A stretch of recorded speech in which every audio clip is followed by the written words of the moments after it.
Lucas Bauers seděl v rohovém boxu malé restaurace za Fort Worth a zíral na nedočenou kávu před sebou. Pára dávno přestala stoupat. Přes okno pokryté mastnými skvrznami sledoval, jak po dálnici projíždějí kamiony, jejich motory hučely v texaském vedru. Byl na cestách 3 dny a instaloval komunikační systémy pro ropné plošiny roztroušené po permské pánvi. Práce byla stabilní, slušně placená a hlavně ho udržovala daleko od trosek jeho manželství. Před 6 měsíci ho Marion požádala o prostor. Ne o rozvod, jen o prostor. Lucas se přestěhoval do skromného bytu na druhém konci města a dcerku Emmy, které bylo 6 let, vídal každý druhý víkend a ve středu večer. Celé to působilo jako provizorní řešení, jako náplast přilepená na ránu, která potřebovala stehy. Marion tvrdila, že potřebuje čas, aby přišla na to, co chce.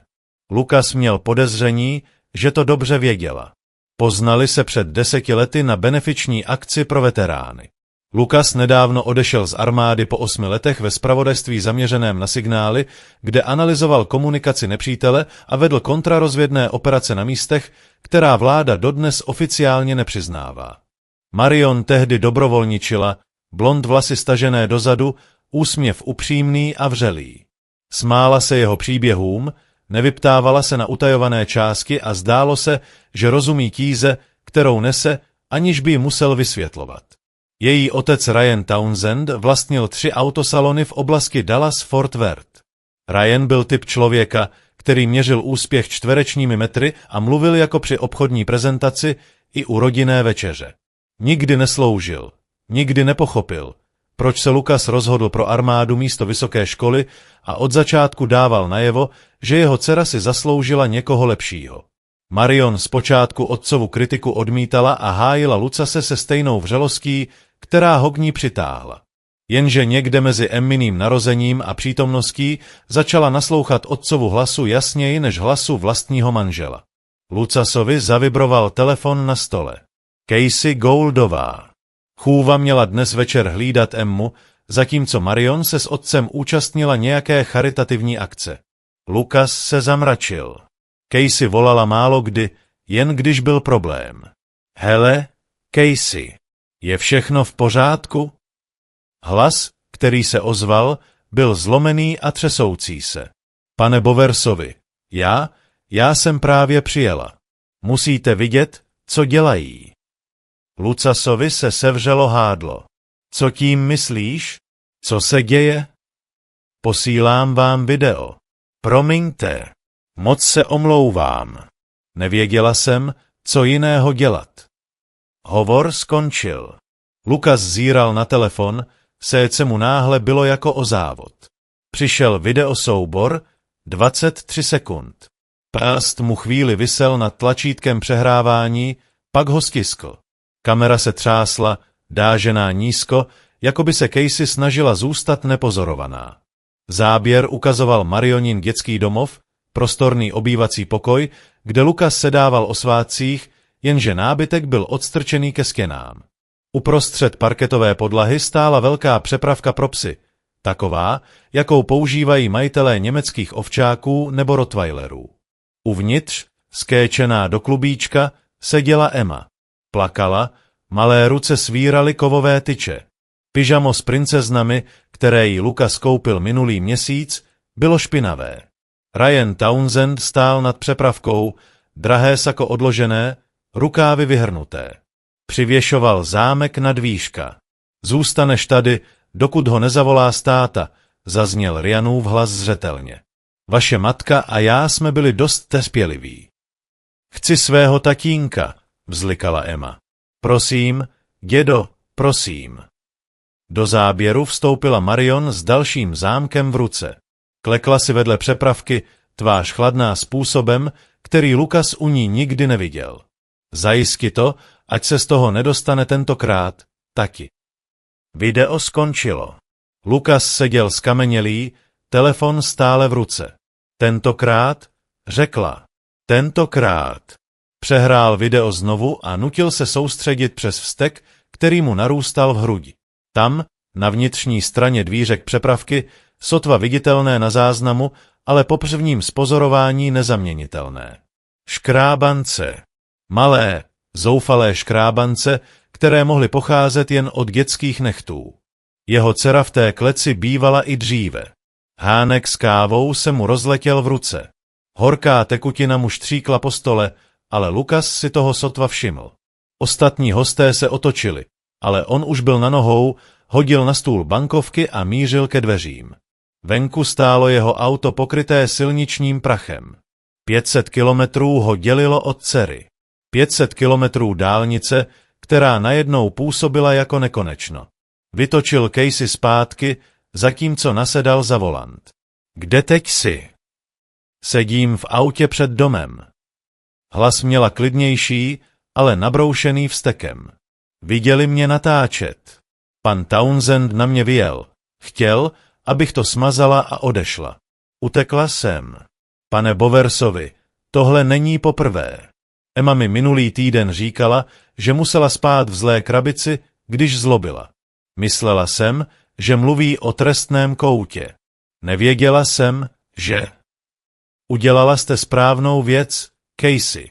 To video nesmažte. Pošlete ho na e-mail, do cloudového úložiště, všude. Udělejte kopie. Už je mám. Výborně. Teď volám policii. Zůstaňte tam, dokud nedorazí. Nenechávejte Emmu v tom domě samotnou. Nenechám. Slibuji. Lukas zavěsil a okamžitě vytočil tísňovou linku. Sdělil dispečerce Marioninu adresu, vysvětlil, co viděl na videu a požadoval okamžitý zásah pro ohrožení dítěte. Dispečerka ho chtěla udržet na lince, ale Lukas zavěsil. Policie se postarala o bezprostřední situaci, ale to, co Marion a Ryan s jeho dcerou udělali, co s ní zřejmě dělali po Bůh ví jak dlouhou dobu, to si žádalo víc než jen policejní protokol. Lukas listoval kontakty, přeskakoval jména, která nezvedl léta, dokud nenašel to, které hledal. Gregory Harrison. Sloužili spolu v Německu, vedli operace, o nichž oficiálně neexistoval žádný záznam. Po armádě Gregory vystudoval práva, pak vstoupil do politiky a propracoval se až na post okresního státního zástupce v sousedním kraji. Udržovali sporadický kontakt, vánoční přání, občasné pivo, když se oba ocitli ve stejném městě. Gregory zvedl při druhém zazvonění. Lucasi Bowersovi, to je překvapení. Potřebuji tvou pomoc, Grego. Jde o mou dceru.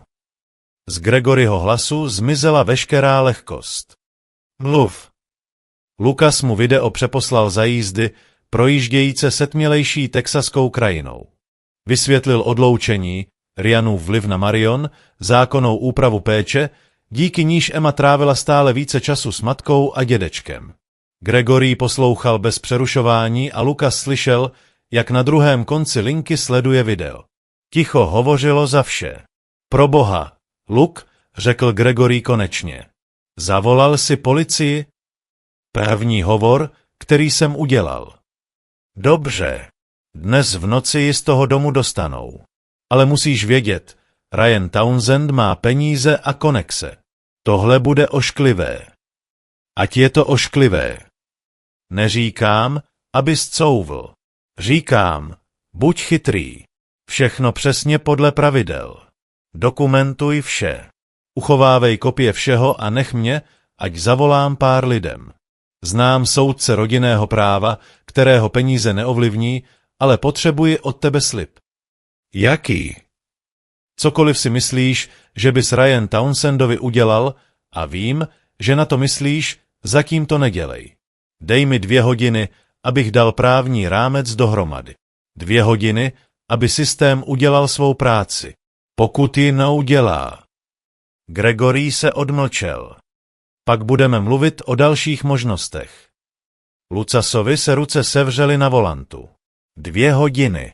Emma seděla v kleci Bůh ví jak dlouho. A Gregory chtěl, aby čekal 2 hodiny. Ale měl pravdu.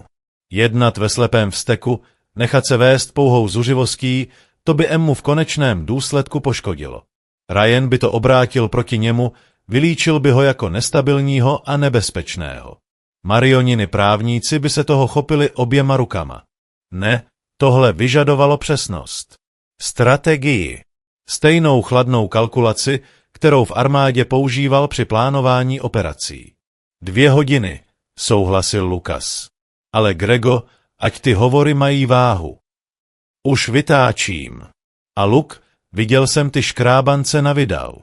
Pohřbíme je. Následující 2 hodiny byly nejdelší v Lucasově životě. Jel nocí, motor naplno, udržoval 90 km v hodině. Gregory zavolal zpátky po 40 minutách a potvrdil, že policie přijela na Townsendovu adresu, že Emma byla z domu odvezena do nemocnice k vyšetření. Ochranná vazba do doby nouzového slyšení. Marion a Ryan byli vyslýcháni odděleně.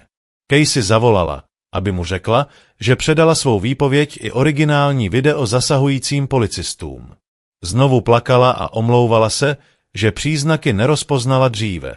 Lucas ji ujistil, že zachránila jeho dceři život a slíbil pokrýt veškeré právní náklady, pokud by Townsendovi podali stížnost. Telefon mu rozsvítila Marion. Nechal ji propadnout do hlasové schránky, pak si zprávu poslechl. Hlas měla tentokrát jiný. Panikařící, zoufalý, nic jako chladná žena z videa. Lucasi, došlo k velkému nedorozumění. Policie vzala Emmu. Říkají hrozné věci. Táta má tady právníka, ale musíme si promluvit. Prosím, zavolej mi. To je přehnané. My jsme ji jen chtěli vychovat. Zprávu smazal v polovině. Lucas dorazil do nemocnice krátce po půlnoci. Gregory čekal v hale, oblek pomačkaný od dlouhého dne. Podali si ruce a Lucas v přátelových očích zahlédl chladný hněv, který byl jeho vlastním zrcadlovým odrazem. Spí, řekl Gregory. Lékař ji prohlédl. Našel modřiny na pažích odpovídající omezování pohybu. Škrábance na rukách od mříží přepravky. Podvýživa. Za poslední 2 měsíce od poslední prohlídky ztratila 3 kilogramy. Pediatr si spojil souvislosti. Tvá dcera jim říkala, že ji zamykají, když zlobí. Myslela si, že je to normální. V Lucasově hrudi něco prasklo. Kde je? Pokoj 312. Je s ní pracovnice sociální péče, jmenuje se Roberta Donnellyová. Je to dobrý člověk. Luke. Už podala žádost o předání péče tobě jako o urgentní opatření. Soudce ji podepsal před hodinou. Jeli výtahem míčky. Chodba byla tichá, jen tiché pípání přístrojů a kroky noční služby. Pokoj 312 měl v dveřích malé okénko. Za ním Lucas uviděl Emmu spící na nemocničním lůžku, tak malou pod bílým prostěradlem. V křesle vedle ní seděla žena kolem 50 let a listovala složkou. Gregory zaklepal jemně a Roberta se podívala nahoru. Vyšla na chodbu a tiše za sebou zavřela dveře. Pane Bowersovi, řekla a podala mu ruku. Lituji, že se setkáváme za těchto okolností. Jak je na tom fyzicky? Zotaví se. Co se týče psychického stavu. Roberta se ohlédla na pokoj. Bude potřebovat poradenství. Co mi o situaci v tom domě vyprávěla? Jde o systematické týrání, pane Bowersovi. Psychické mučení. Vaše žena a její otec se snažili vymazat vás z dceřina života. Nutili ji volat Marioni na přítele táto. Trestali ji, když se ptala po vás, izolovali ji od všeho, co jí vás připomínalo. Přítel? Lucas se podíval na Gregoryho. Přítel přikývl se zachmuřenou tváří. Marshall Moreno vlastní síť luxusních fitness center. Poznal Marion na jedné z otcových charitativních akcí před 3 měsíci. Podle toho, co Marion vypověděla policistovi, s Morenem plánovala svatbu. Chtěli, aby Emma přijala Morena jako svého nového otce, ještě než podají žádost o rozvod a pijnou péči. Střípky do sebe zapadaly. Marionina žádost o prostor, otcovo stále větší zapojení do Emmina života, způsob, jakým se péče pomalu přesouvala, dokud Lucas dceru téměř nevídal.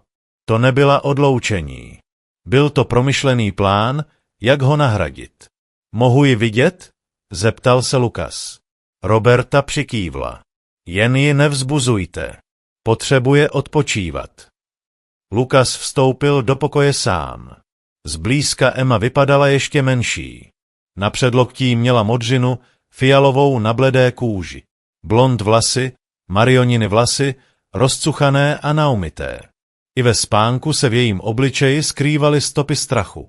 Přisunul si křeslo blíž a posadil se, dávaje pozor, aby nevydal žádný zvuk. To byla jeho dcera.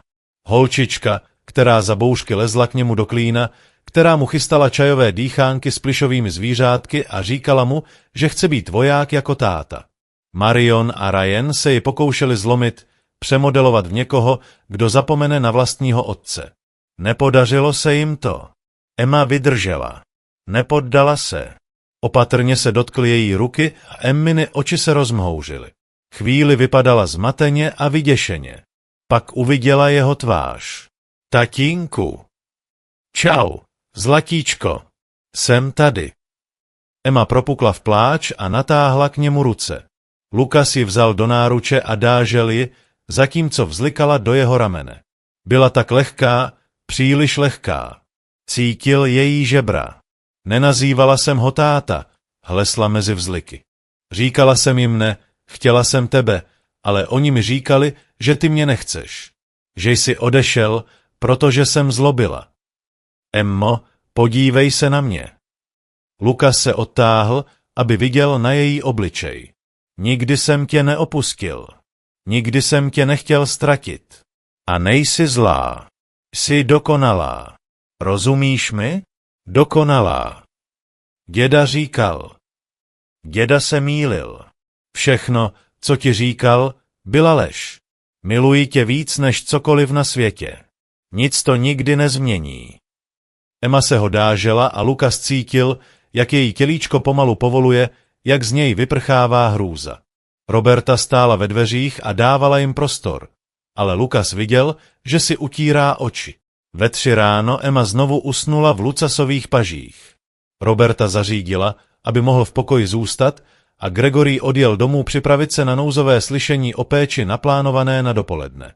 Lukas seděl v křesle a sledoval Emmino dýchání, přemýšlel o všem, co mu Gregory řekl. Marion a Ryan byli propuštěni po výslechu bez okamžitého obvinění. Úřad státního zástupce případ budoval, ale tyto věci trvaly. Ryanův právník, někdo drahý z Dallasu, už předpřipravoval příběh. Přehnání disciplíny, nedorozumění, stres způsobený odloučením. Svědci připravení hovořit o tom, jakým oddaným dědečkem Ryan byl, jakou milující matkou Marion vždy bývala. Marshal Moreno byl v domě, když přijela policie. Tvrdil, že nic nevěděl, že byl jen na večeři a o přepravce neměl potuchy. Policie neměla důkazy, které by to vyvrátily. Lukas věděl, jak tohle dopadne. Ryan hodí peníze na problém. Drazí právníci, znalečtí svědci, soukromí detektivové, kteří budou rýt v Lucasově minulosti. Vylíčí ho jako nestabilního veterána, nezaměstnaného, žijícího v levném bytě a neschopného se o dítě postarat. Marion bude u soudu plakat a mluvit o poporodní depresi a otcově přehnaném vlivu. Minimalizace, omlouvání, odvádění pozornosti. Systém se ponese kupředu líným tempem a za 6 měsíců, možná za rok, možná přijdou nějaké důsledky. Podmínka, dozorované návštěvy, povinná terapie. Nic, co by skutečně odpovídalo tomu, co Emmě udělali. Pokud Lukas nezajistí, aby zaplatili. Telefon mu zavibroval. Textová zpráva od Gregoryho. Slyšení ve 10 dopoledne. Soudce Clarence House. Spravedlivý, ale důkladný. Přines dokumentaci ke všemu. Taky jsem našel něco zajímavého o Ryanu Townsendovi. Zavolej mi ráno. Lukas se podíval na Emmu, spící klidně poprvé za mnoho měsíců. Zasloužila si víc, než sledovat otce, jak se chová hezky, zatímco ti, kdo ji týrali, chodí na svobodě. Zasloužila si spravedlnost. Přemýšlel o svých letech v armádním zpravodajství, operacích, které vedl, o nepřátelích, které pomáhal rozkládat. Bylo v tom zvláštní zadostiučinění sledovat, jak si někdo podřeže větev pod nohama vlastními zbraněmi, jak se jeho silné stránky mění ve smrtelné slabiny. Ryan Townsend byl predátor, který používal peníze a vliv k ubližování druhým. Marshall Moreno byl narcis, který toužil po postavení a obdivu. Marion byla zbabělec, která následovala toho, kdo právě dážel moc. Pokusili se Emmu zlomit. Teď Lucas zlomí je. Ale nejprve slyšení o péči. Všechno přesně podle pravidel, jak Gregory poradil. Nechat systém, aby odvedl svou práci. Právně zajistit dceřina práva. Chránit ji. A pak, jakmile bude Emma v bezpečí, ukáže Ryanu Townsendovi, co se stane tomu, kdo zavře 6leté děvčátko do klece. Při rozednění přišla sestra zkontrolovat Emminy fyziologické funkce. Emma se pozvolna probouzela, chvíli zmatená nemocničním pokojem, pak uviděla Lucase sedícího vedle ní. Natáhla po něm ruku a on ji dážel, zatímco sestra pracovala. Mám problém? Zeptala se Emma tichým hláskem.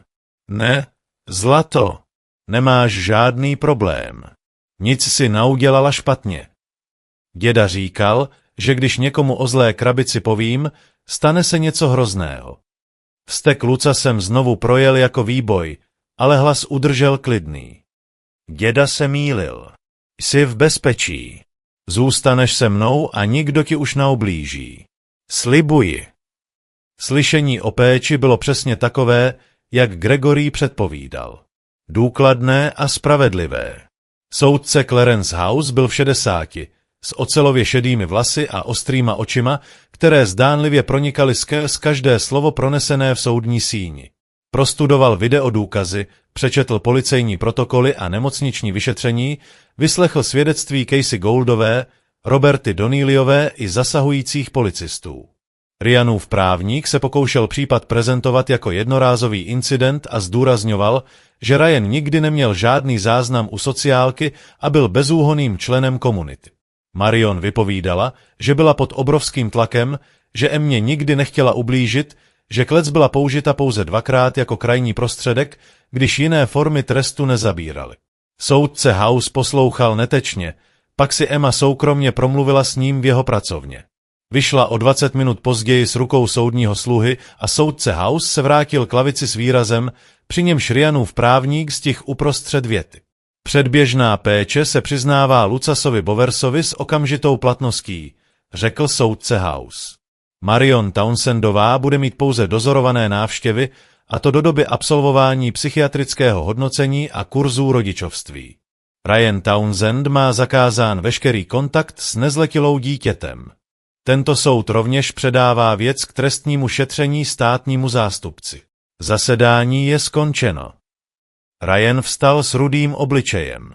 To je absurdní. Ta holka je instruovaná. Celá věc je msta zatrpklého exzetě. Pane Townsende, přerušil ho soudce House hlasem ostrým jako čepel. Jste na dosah pohrdání soudem. Doporučuji vám sednout si a poradit se s právníkem. Ryan si sednul, ale oči vyhledaly Lucase přes soudní síň. Ten pohled sliboval válku. Lucas jeho pohled klidně opětoval, pak se otočil tam, kde seděla Emma s Robertou. Dcera na něj zamávala a poprvé za mnoho dní se usmála. Před soudní budovou Gregory Lucase stranil. Vyhrál jsi. Emma je v bezpečí. Na tom záleží. Záleží, souhlasil Lucas. Ale nestačí to. Čekal jsem, že to řekneš. Proto jsem trošku pátral po Ryanu Townsendovi. Gregory vytáhl telefon a ukázal Lucasovi sérii finančních dokumentů. Ryanovi autosalony prosperují, ale je zadlužený až po uši. 3 hypotéky, podnikatelské úvěry, úvěrové linky. Chybí mu hotovost, bohatý je jen v aktivech, což znamená, že potřebuje nepřetržitý příjem, aby celé to kolotoč udržel v chodu. To znamená, že jeho impérium je křehké. Jediné větší otřesení, soudní spor, špatná publicita, ztráta úvěru a celá stavba by se mohla zhroutit. Také jsem zjistil ještě něco zajímavého. Moreno a jeho fitness centra mají určitou pověst. Konkrétně kolují zvěsti o tom, jak se chová k zaměstnankyním. Nic dokázaného, ale tam, kde je tolik kouře, bývá oheň. Lukas se podíval na přítele. Dáváš mi munici. Dávám ti informace.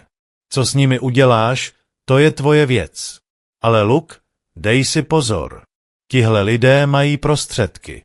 Pokud na ně půjdeš, ujistí se, že nejsi sám vystavený. Nebudu. Gregory se zaváhal. Cokoliv plánuješ, nechci znát podrobnosti.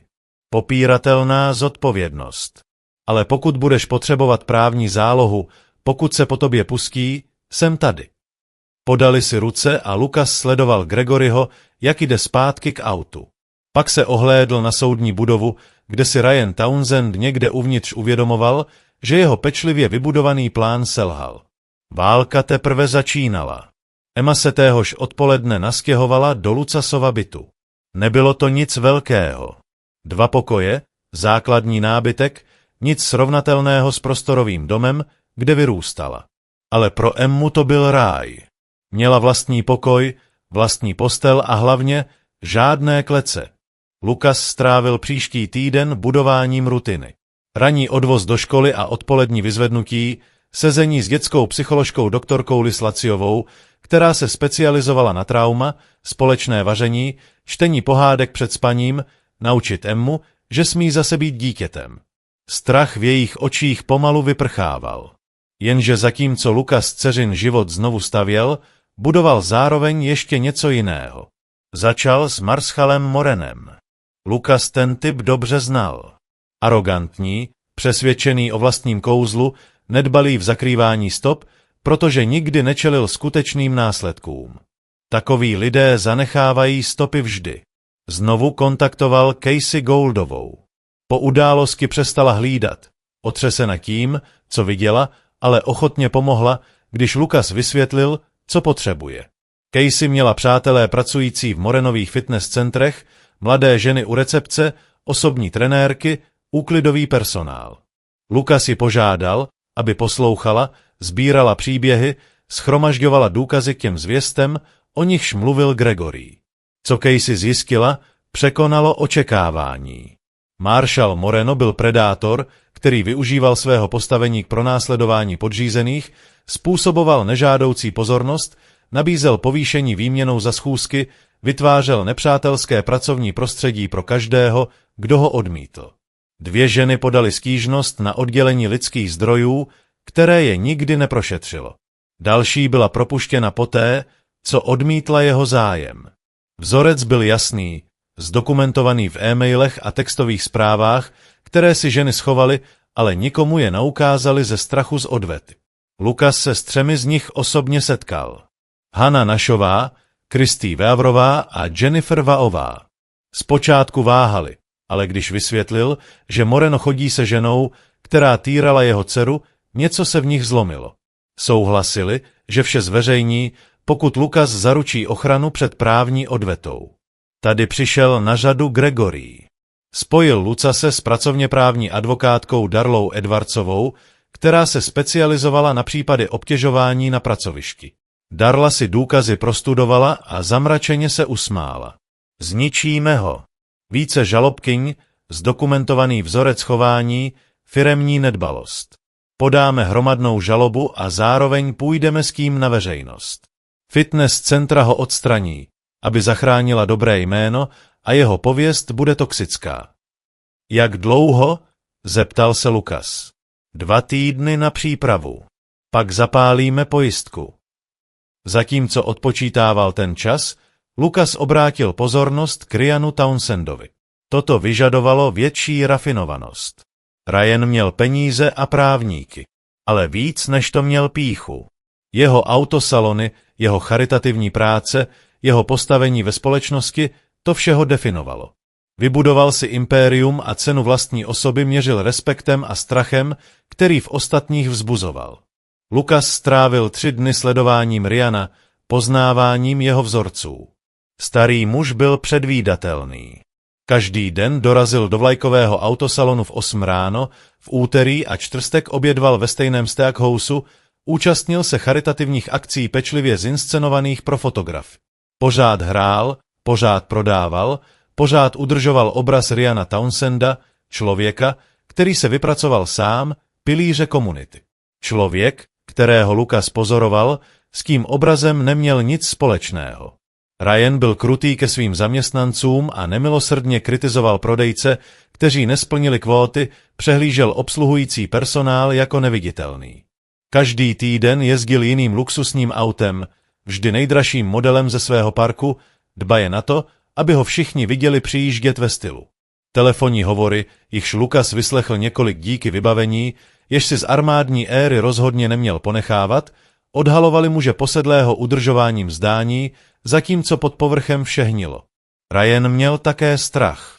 Lucas ho slyšel v hovorech s právníkem, ve stresujících rozhovorech o případu péče, o šetření sociálky, o možných trestních obviněních.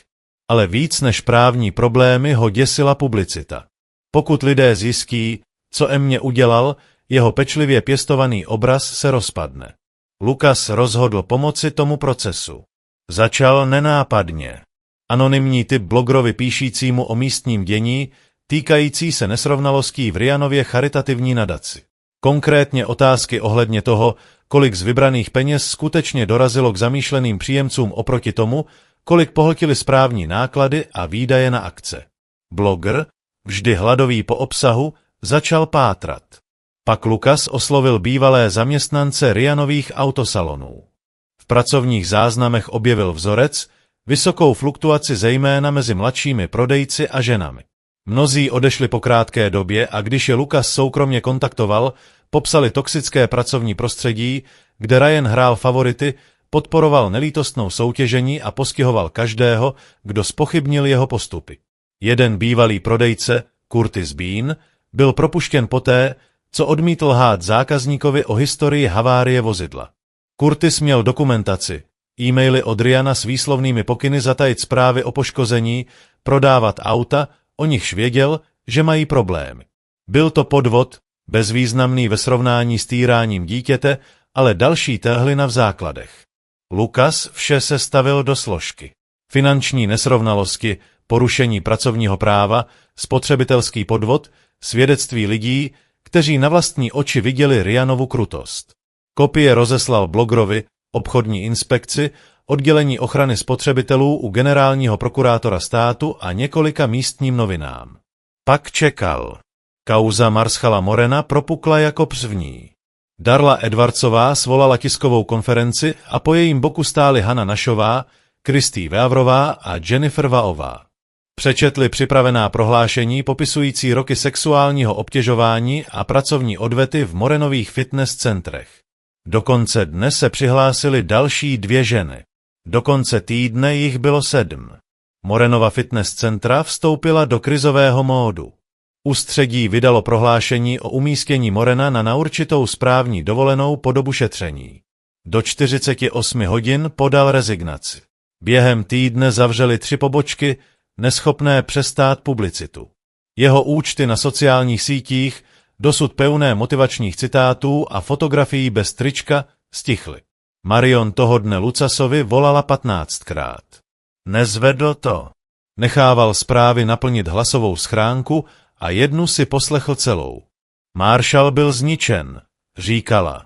Jeho biznis se rozpadal. Média ho označovala za predátora. Potřebovala, aby Lucas pochopil, že udělala chybu, že Marshall ji také obelhal, že chce věci napravit kvůli Emmě. Zprávu poslechl do konce a pak Marion zablokoval. Kauza Ryana Townsenda trvala déle, ale dopad byl o to tvrdší. Blogrovo šetření nadace odhalilo, že ze $400,000 vybraných v uplynulém roce šlo na skutečnou charitativní pomoc pouze 120 000. Zbytek zmizel v provozních nákladech zahrnujících okázalé večírky, drahá jídla a dary politikům, kteří výměnou povolili příznivé územní změny pro Ryanovy autosalony. Stížnosti zaměstnanců malovaly obraz tyrana.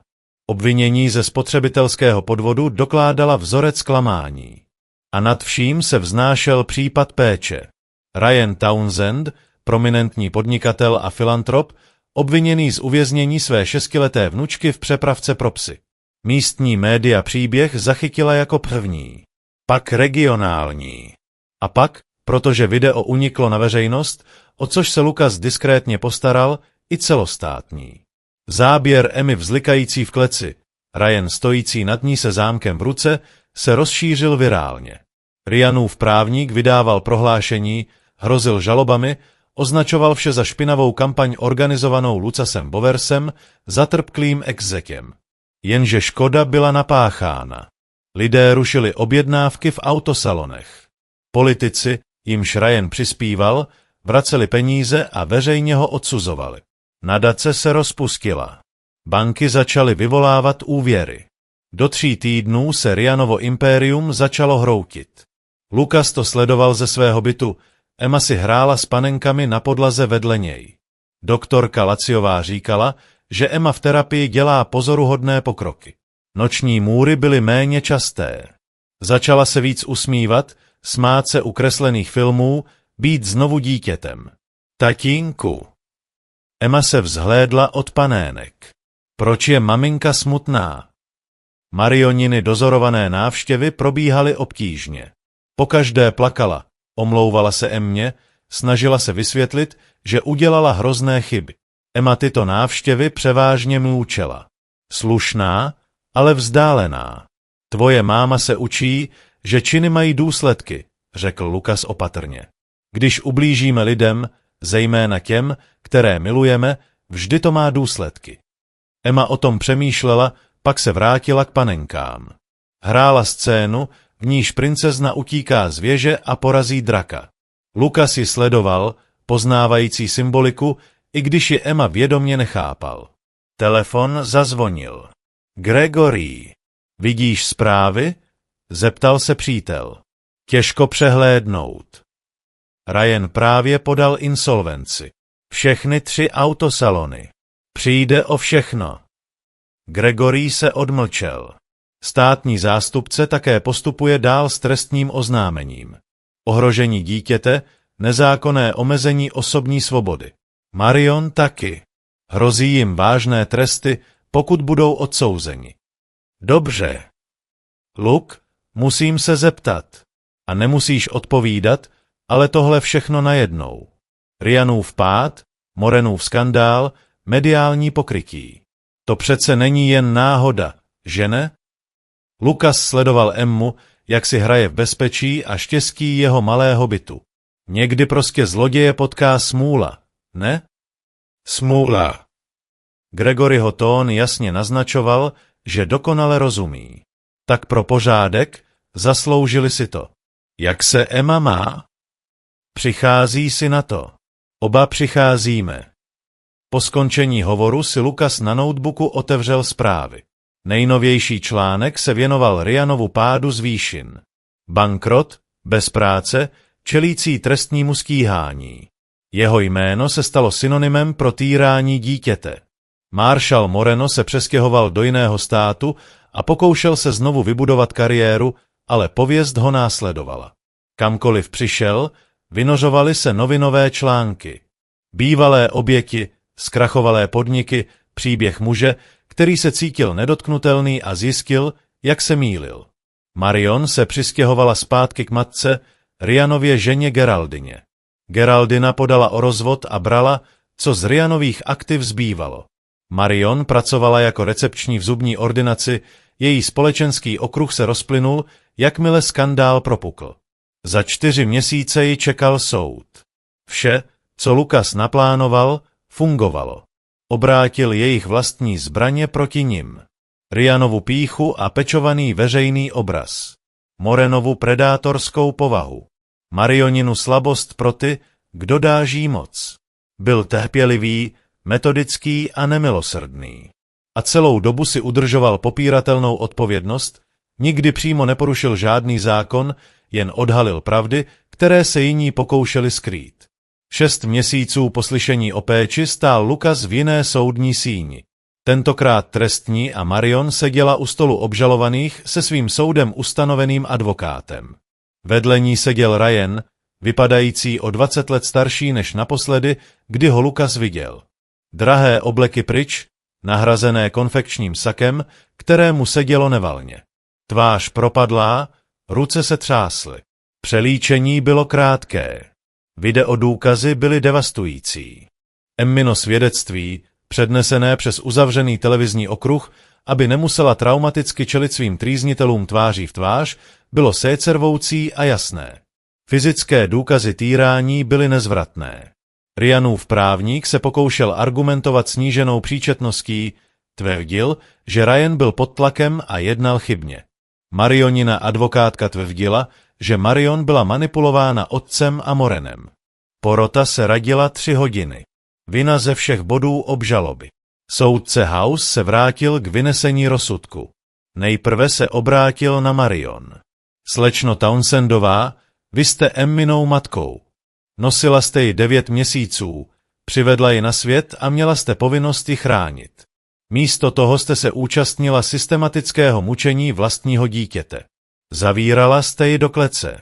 Pokoušela jste se vymazat jejího otce z jejího života. Přihlížela jste jejímu utrpení. Marion plakala, ruka advokátky ji spočívala na rameni. S přihlédnutím k vaší spolupráci s orgány činnými v trestním řízení a absolvování psychiatrické léčby vám tento soud ukládá trest odnětí svobody na 5 let s možností podmíněného propuštění po 3 letech. Po propuštění odpracujete 500 hodin obecně prospěšných prací a vzdáte se veškerých rodičovských práv k Emmě Bowersové. Marion se zhroutila a vzlikala do dlaní. Geraldina sedící na galerii se odvrátila. Soudce House se otočil k Ryanovi. Pane Townsende, jste dědem, to je místo důvěry a lásky. Toto místo jste využil k tomu, abyste 6leté dítě vystavoval krutosti. Pokoušel jste se zlomit její ducha, přemodelovat ji do podoby vyhovující vašim záměrům. Nepodařilo se vám to. To dítě prokázalo více síly a odvahy, než vy jste předvedl za celý svůj život. Ryan se díval rovně před sebe, čelist zaťatá. Tento soud vás odsuzuje k trestu odnětí svobody na 8 let s možností podmíněného propuštění po 6 letech. Uhradíte Lucasovi Bowersovi náklady na psychologické poradenství pro Emmu a máte natrvalo zakázán jakýkoliv kontakt s nezletilou dítětem. Soudní sluha je odváděl pryč. Marion se naposledy ohlédla na Lucase. Tvář jako maska žalu a lítosti. Ryan se neohlédl. Venku před budovou soudu se kolem Lucase schlukli novináři. Připravil si krátké prohlášení. Spravedlnost byla vykonána. Moje dcera je v bezpečí, uzdravuje se a těší se na světlou budoucnost. Na tom jediném záleží. Otázky nebral. Prostě šel ke svému autu, kde Casey Gouldová čekala s Emmou. Chůva se stala součástí jejich života. Pomáhala s péčí, když Lucas pracoval, a pro Emmu se stala něčím jako starší sestrou. Všechno hotovo? Zeptala se Casey. Jsou pryč, tatínku? Emminy oči se na něj upřely. Ano, zlatíčko, jsou pryč. Dobře, můžeme jít na zmrzlinu? Lucas se zasmál a cítil, jak se mu v hrudi konečně něco uvolňuje. Dáme si tolik zmrzliny, kolik chceš. O rok později se Lucas a Emma přestěhovali do nového domu. Nic přepichového. 3 pokoje ve školském obvodu s dobrou pověstí, zahrada s houpačkou, sousedé, kteří zdraví. Lucas rozjel vlastní podnik, instaloval bezpečnostní systémy a komunikační sítě pro malé firmy. Práce byla stabilní a mohl si sám určovat pracovní dobu, aby byl pro Emmu. Emma vzkvétala. Doktorka Laciová Lucasovi nedávno řekla, že Emma je jedno z nejodolnějších dětí, s nimiž kdy pracovala. Noční můry zmizely. Emma měla ve škole kamarády, prospívala a nedávno se přidala k fotbalovému týmu. O kleci někdy mluvila, ale v minulém čase jako o něčem, co se jí stalo, co ji ale nedefinuje. Sobotní ráno chodívali na snídani do restaurace, kde Lucas dostal Caseyino volání. Stejný box, stejné palačinky, ale všechno bylo jiné. Emma živě vyprávěla o škole, kamarádkách, knize, kterou právě četla. Lucas poslouchal a sledoval, jak jeho dcera je prostě dítětem. Něco tak prostého, o co se Marion a Ryan pokoušeli ji připravit. Gregory jednou měsíčně přicházel na večeři a přiváděl ženu a 2 děti. Emma je zbožňovala, milovala mít partu na hraní a dospělí si sedávali na zadní verandě, zatímco děti dovádějí a povídali si o všem i o ničem. Nelituješ toho? Zeptal se Gregory jednoho večera za soumraku. Toho, co jsi udělal Ryanovi a Morenovi. Jak si je rozmontoval? Lucas se zamyslel. Ryan byl ve vězení, impérium v troskách, jméno zničené. Marshal Moreno byl bez peněz a bez vyhlídek, žil v garsonce a pracoval na částečný úvazek v centru, jehož byl kdysi majitelem.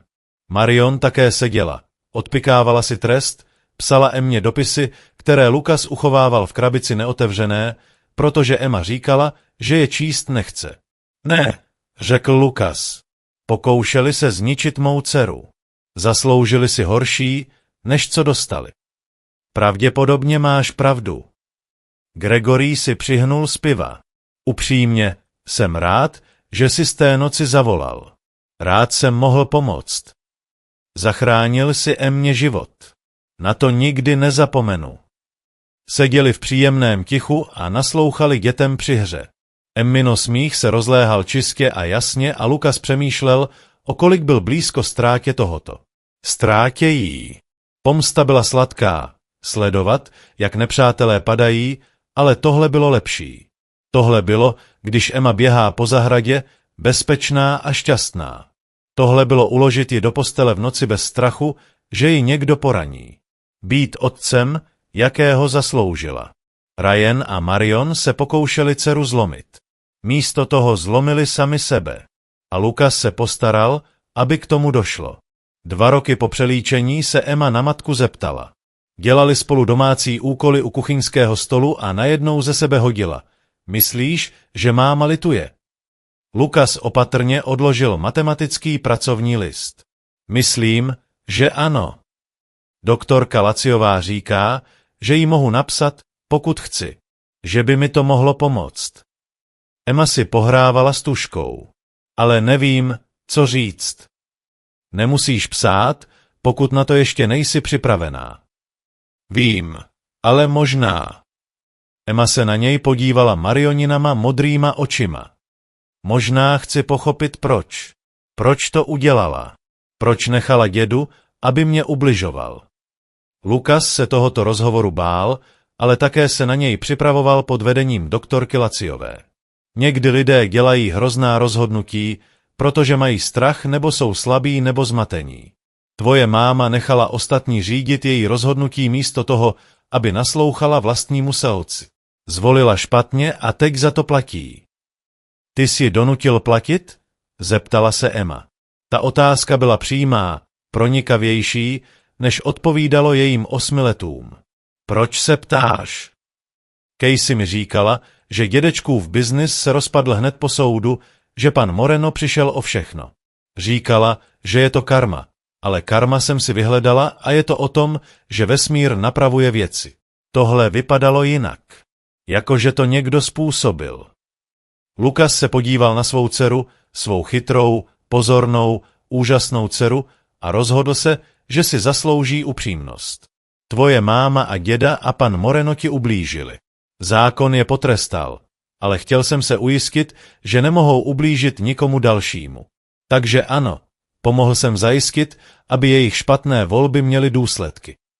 Emma o tom přemýšlela a otáčela tužku v malých rukou. Cítil ses pak líp? Cítil jsem, že jsem tě ochránil. To bylo to, na čem záleželo. Dobře. Emma se vrátila k domácímu úkolu. Myslím, že mámě napíšu. Ale ne proto, abych jí odpustila. Jen abych jí řekla, že sebe s ní mám dobře. To zní jako dobrá volba, zlatíčko. Té noci, poté co Emma usnula, stál Lucas ve dveřích jejího pokoje a sledoval jí dýchat. Holčička, která seděla v kleci, teď vzkvétala, nacházela vlastní sílu, dělala vlastní rozhodnutí. Jizvy z toho, co Marion a Ryan napáchali, s ní vždy zůstanou. Ale ty jizvy ji nezlomily. Spíše naopak, posílili ji. Lucas přemýšlel o muži, jímž byl před 2 lety. Zahošklý manžel v levném bytě, kilometrující dálnice za prací, nevědomý toho, že jeho dcera je mučena. Přemýšlel o vzteku, který ho pohltil, když uviděl to video. O chladné kalkulaci, s níž rozmontoval nepřátelovi životy. Nelitoval ani jediné věci. Někteří lidé věří v nastavení druhé tváře, v odpuštění, v přenechání spravedlnosti systému. Lucas věřil v ochranu své dcery všemi dostupnými prostředky. Systém pomohl. Soudce House, Gregory, Roberta Donnellyová, všichni lidé, kteří svou práci odvedli dobře. Ale samotný systém by nestačil. Ryan měl příliš mnoho peněz, příliš mnoho konexí. Bez Lucasova zásahu by Ryan možná dostal podmíněný trest. Marion by možná získala zpátky část péče. A Emma by dál vězela v tom nočním můře. Místo toho byli tady. V bezpečí, svobodní, šťastní. Konec nebyl pečlivě zabalený dárek. Marion jednou z vězení vyjde. Ryan taky. Emma bude pokračovat v terapii, bude dál zpracovávat trauma, které se nikdy nemělo stát. Přijdou těžké dny, obtížné rozhovory, okamžiky, kdy minulost vypluje na povrch. Ale Emma bude těmto výzvám čelit jako silné, milované dítě s otcem, který nikdy nenechá nikoho, aby jí ublížil. A pokud by se někdo pokusil, Lucas by se postaral, aby se naučili stejnou lekci jako Ryan Townsend a Marshall Moreno. Někteří otcové dceři nejen brání. Dávají výstrahu každému, kdo je natolik pošetilý, aby je ohrozil. Emma se ve spánku pohnula a lehký úsměv přelétl přes její tvář. Lucas potichu zavřel dveře a přešel do pracovny. V dolní zásuvce psacího stolu uchovával složku. Uvnitř byly všechny Marioniny dopisy Emmě, neotevřené, zachovalé, čekající na den, kdy se Emma rozhodne je číst. Byl tam také novinový výstřižek o Ryanově bankrotu, vytisknutý článek o Morenovém pádu a kopie původního videa, které poslala Casey. Lucas se zadíval na tyto střepy minulosti, připomínky války, kterou svedl a vyhrál. Pak složku zavřel a zásuvku zamkl. Válka skončila. Jeho dcera byla v bezpečí. A to byl jediný konec, na kterém záleželo.